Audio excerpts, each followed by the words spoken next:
They called it Harrowfield Asylum. Once a prominent psychiatric institution, it had been abandoned since 1925. Why it was shut down so abruptly, nobody knew for sure. Rumors spoke of patients' cries echoing in the night and a sadistic psychiatrist whose malevolence haunted the very foundations of the building. I convinced my friends, Lisa, Tim, and Mark, to go on a ghost hunting expedition. Imagine the thrill, I'd said. How naive we were. Armed with flashlights and electromagnetic field meters, we entered. The moment the front door creaked shut behind us, a palpable shift in the atmosphere enveloped us. The air was thick with a smothering, fetid odor, as if the building exhaled its long-held breath upon us. We explored room after room, each one a tableau of a past torment.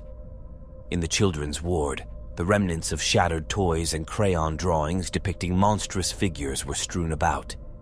Tim's meter beeped frantically as we heard giggles emanating from the walls, the sound of children playing, but in a manner that was eerily off-key. In another room, Lisa's flashlight illuminated an old electroconvulsive therapy machine, its rusted straps and tarnished dials testifying to the unspeakable acts committed in the name of science. Her meter spiked as the room plunged into darkness. When the lights returned, the straps were tightened and the dials moved as if recently used. But the pinnacle of our terror came when we reached the office of Dr. Alistair Crane, the head psychiatrist. The room was strangely pristine, untouched by the ravages of time. Medical books on psychopathic behaviors, anatomy diagrams, and faded photographs of screaming patients lined the shelves. In the middle was a grand oak desk with an old-fashioned leather chair turned away from us. As Mark approached, the chair slowly swiveled, revealing nothing but a doctor's white coat and a stethoscope hanging in the air, as if an invisible entity was sitting there. Mark gasped as his meter shattered, its glass piercing his hand. "Welcome," a chilling voice filled the room. "I've been waiting." We tried to flee, but the door had vanished. The walls closed in as faces, distorted, anguished faces of past patients, pushed through like a membrane, their screams filling the air. Dr. Crane's voice echoed, "You wanted to witness torment? Allow me to indulge you." Then they came. The children with hollow eyes and half-rotten smiles, medical victims with straps still attached to their heads, all led by Dr. Crane, now visible, his specter horrifyingly skeletal, with bits of flesh hanging off his bones. In an instant, they lunged.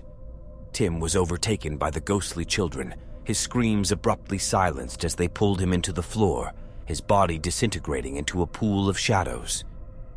Lisa was enveloped by the straps of the ECT machine, her convulsions visible before she too disappeared into nothingness.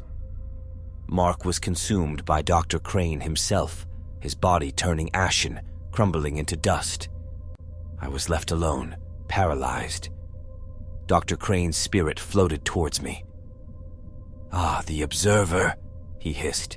"You won't join your friends. You have a different purpose." His eyes glowed, searing into my soul. Suddenly, I was back outside Harrowfield, alone. I was later found by the police, who never discovered any evidence of my friend's existence inside. The investigation concluded with me being the prime suspect, but they had no proof, no bodies, nothing to charge me with.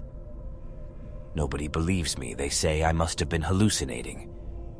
But the worst part, every night since that ill-fated adventure, Dr. Crane visits me in my dreams. "You are the storyteller," he whispers. "You will narrate our tale for eternity, ensuring we're never forgotten." So here I am, sharing our story, compelled by an otherworldly force, a perpetual witness to the malevolence that is Harrowfield Asylum.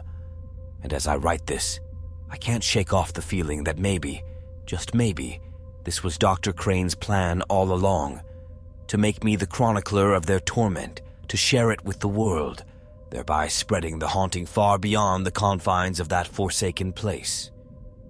So consider this a warning. Some horrors are best left unexplored, for you might find yourself part of the story you sought to uncover.